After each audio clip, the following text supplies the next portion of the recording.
The latest St. Anselm College Survey Center poll shows New Hampshire firmly in favor of the U.S. withdrawal from Afghanistan. Of 1,855 registered New Hampshire voters reached last week, just 9% felt the U.S. should have stayed indefinitely to keep the region stable.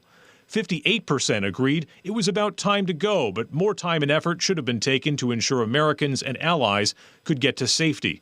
14% said the U.S. withdrawal was long overdue, and 19% believed the U.S. should have never been in Afghanistan in the first place.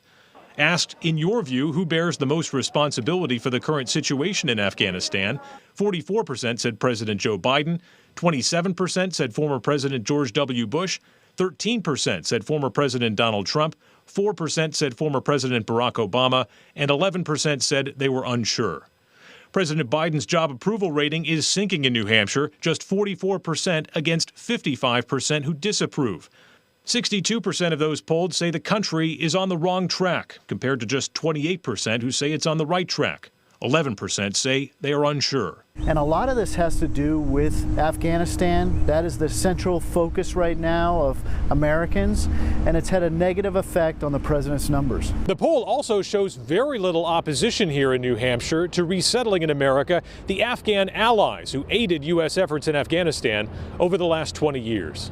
Asked, in your view, should these potential refugees be allowed to resettle in the United States? 37% of the registered voters polled said every single one of them should come to America.